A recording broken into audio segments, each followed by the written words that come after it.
หมอยซุงค่ะหมอยซุงพี่ๆน้องๆผู้ปันแห้งเขาใส่หมอหอมกุ๊กกอค่ะเมื่อในเป็นวันที่10เดือนธันวาคมปี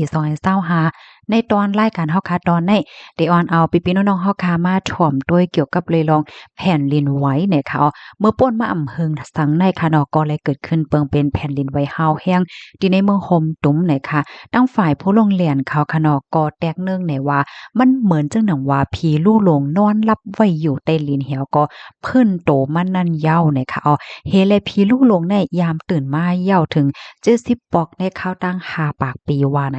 เมื่อวันที่9เดือนธันวาคมปี2025ในอยู่ที่ห้องการข่าวไทยค่ะเนาะก็เลยออกมาเปิ้นแพ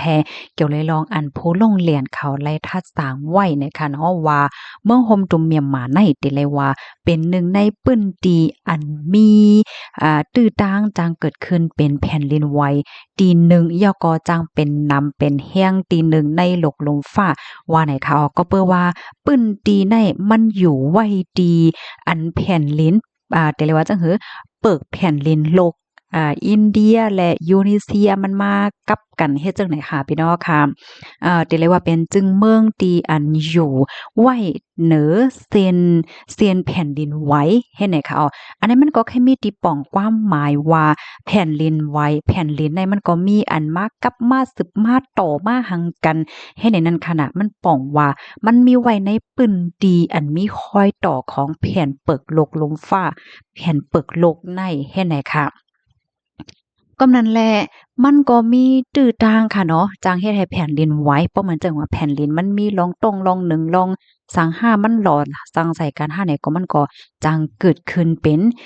แผ่นดินไหวให้ไหนค่ะแฮวแล้วมันก็ซำจังเป็นแห้งเนี่ยค่ะเมื่อวันที่28เดือนธันวาคมปี2025ที่ป่นมานั่นค่ะอันนี้ก็เป็นแผ่นดินไหวลงฮาวแห้งที่ในเมืองโฮมตมค่ะเนาะอันในมันซ้ำเป็นย้อนปือหังในผู้ลงแล่นเขาได้ก็ว่า มันเป็นย้อนเพราะว่าแผ่นเปิกโลกอินเดียนั่นมันโต่งแนวอะนะมันมีรองโต่งหนึ่งแถวก็มาผ่าใส่แผ่นยูเรเซียเฮ็ดไหนอ้อเฮ็ดให้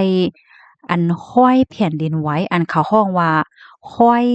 สกายค่ะเนาะลอยเลื่อนสกายเนี่ยที่มันมีห้อยเลื่อนไว้นั่นค่ะนะอันในก็ที่เรียกว่าเป็นรองโต่งหนึ่งสั่นลงมาเฮ็ดเสียแลมันก็เยียนเป็นแผ่นดินไหวลงกว่า ซึ่งในนั้นน่ะเนาะอ๋อค่ะมื้อเหลียวเนี่ยก็ได้เลยว่าก้นวานก้นเมืองจื้ออันไรฮับพรตุ่มยวนว่าซังว่าจังไหนก็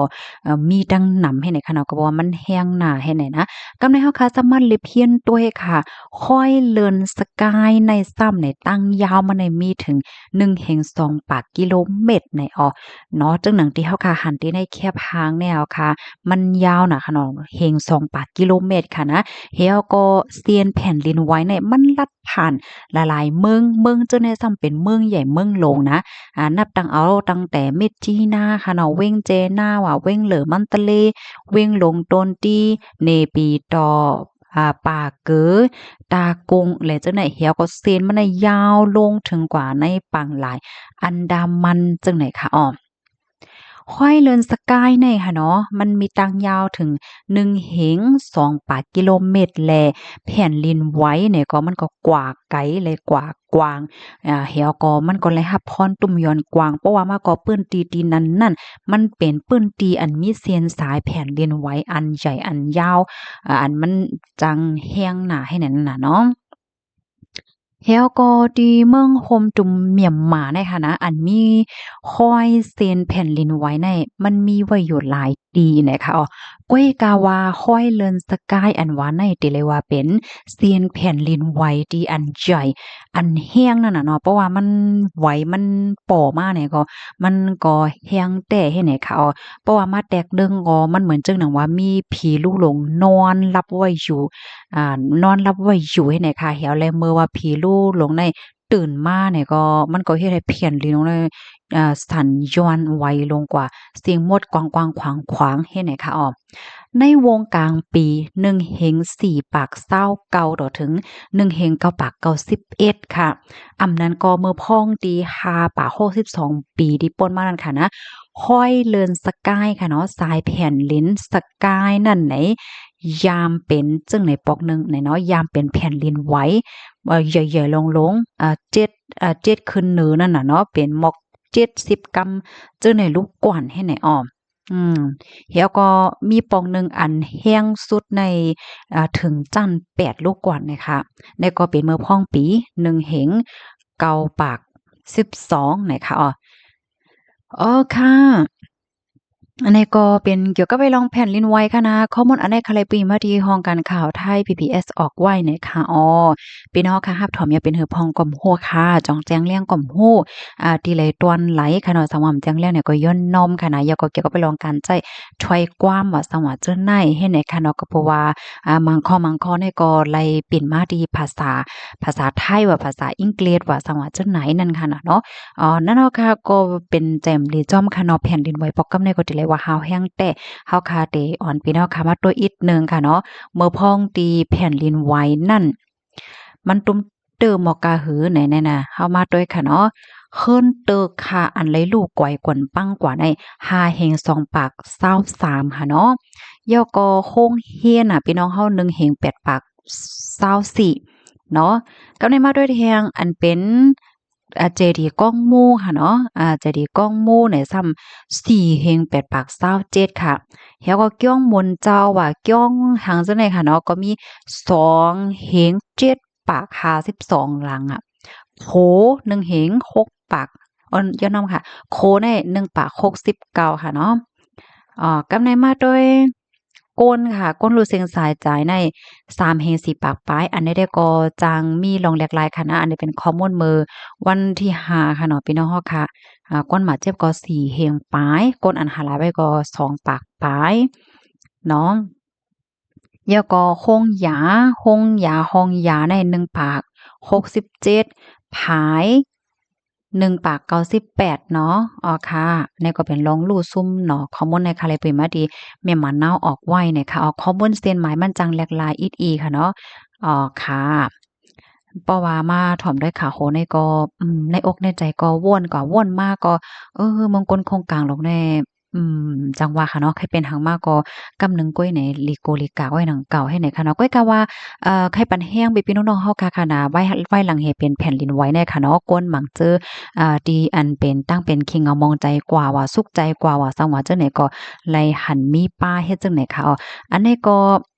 กำคณะค่ะได้ย้อนอ่านในข้อมูลพี่น้องเฮาค่ะอีกหนึ่งอันใดค่ะนะเฮามาโดยมาทัดโดยเนี่ยค่ะว่าเนาะว่าเฮาค่ะจะมีฝั่งหางจังไหน5เนี่ยค่ะสังเจ้าหนังว่าเฮาค่ะมีฝั่งหางอันเตว่ากว่าในเพราะว่าเนี่ยจึงมันป้องว่าเฮาค่ะนั่นเตจังเป็นตั้งเป็นสุขใจเนาะความไทยเปิ้นฮ้อว่าโรคเครียดในนั้นค่ะเพราะว่าเฮาค่ะเครียดสุขใจหึงๆบ่ว่าเนี่ยจึงมันก็เตจังเฮ็ดให้เป็นกว่าตั้งเป็นคิงเอามองใจไล่เนี่ยค่ะอันเป็นก็เป็นเหย้าอันป้นก็ป้นกว่าเหย้าอันที่เฮาค่ะตึกมีสายใจอยู่ในเฮาก็โหลไหลล่มลาดด้วยถึงป้ายโตป้ายใจเฮาค่ะเนาะกลุ่มกว่าห้องกว่าให้กว่าขี้กว่างเงาอยู่ก็ไหลหังมากเว้มกาเตไหลตั้งเป็นลงมากก้อยเนี่ยค่ะมาทัดด้วยในนวัดจ่องเจ้าเก่ามีเนี่ยค่ะนะข้อที่1ค่ะว่นถึงเงาลายอันเป็นนั่นอยู่ติ๊กติ๊กเตกินเตนอนตื่นมาก็เอาไว้โกแผ่นดินไว้ให้ในหลงติ๊กติ๊กค่ะเนาะเมื่อเตนอนแลสังเมื่อตื่นนอนแลสังเนี่ยว่นหันถึงลองคกหายลงอันเกิดขึ้นอยู่ติ๊กติ๊กเนี่ยค่ะว่าจ่องเป็นเนี่ยกำในมาแทงข้อที่2ค่ะตกใจค่ะเนาะเป้าหันตรงอินก็ตกอกตกใจเป็นก้นคิดตกใจเลยเซเมื่อกูบอกให้ไหนเนาะกำในมาแทงคอหนึ่งเนี่ยค่ะเหี่ยวในอกในใจเนี่ยมีลองมองๆเหี่ยวก็มียังอ่านสังเอาว่ามันจังว่าเมืองโกนลงในมืดมดตันกว่าเซ็งมดจัดปานในหัวดีกว่าตั้งไหลดีกว่าตั้งซ้ายตั้งขวาตั้งหน้าตั้งหลังก็หัวว่ามืดมดตันกว่าเซ็งมดเนี่ยว่าจ่องเป็นเนี่ยเนาะกำในมาเทียงข้อหนึ่งเนี่ยค่ะเนาะคัดใจเงื่งเปิ้นตีอันเหมือนนั้นก็อันเหมือนเงาลายที่อันเป็นจังนั้นเฮ็ดไหนคะค่ะสังเจ้าหนังว่ามีฝางหางหนังอันว่ามาในประวัติในจึงกึ่งหลีไลเกื้อกลุ่มตั้งหมอยานั้นก็โพลงเรียนตั้งฝ่ายป้ายใจในค่ะเนาะที่เมืองไทยได้ก็เปิ้นมีห้องการฝ่ายป้ายใจค่ะเนาะไว้อบโอ้ลาต่อจอมค่ะเนาะที่หมายโฟน121323ข้าวโกข้าวยาม24ชั่วโมงเนี่ยค่ะว่านะค่ะอันนี้ก็ป้ายใจเฮาค่ะในลำลองค่ะนะพี่น้องเฮาค่ะ บางปอกบางไหลในเฮาคาก้วยกลุ่มสุขใจจ้อมค่ะเนาะเป็นขี้เป็นเงาจ้อมใจมลีจ้อมบางก็น้ำตาตกจ้อมไหน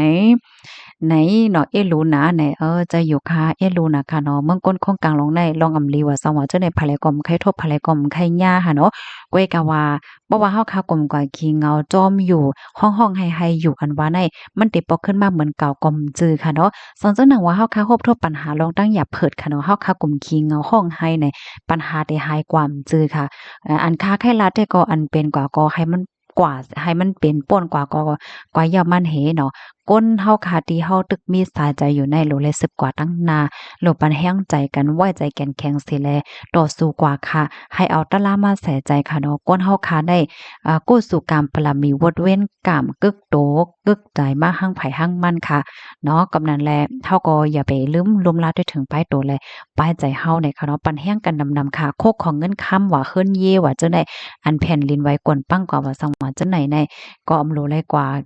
ขี้เงาห้องให้จอมมันแห้งหนาค่ะเนาะไว้ให้ว่าเมืองก้นในมีหังตีมันกึ้มค่ะเนาะเมื่อเกิดมากล่อมจึเลยหังมาแล้ววนว่าเฮ็ดไหนก็ยาวค่ะเมื่อจัดปานมีอยู่ในสืบต่อสู้กว่าแทงเมินนาค่ะนะอย่าไปย่อมก้านค่ะค่ะย้อนให้พี่น้องอยู่ลีกินหวานรอดเพศกันค่ะบ่อยสงค่ะ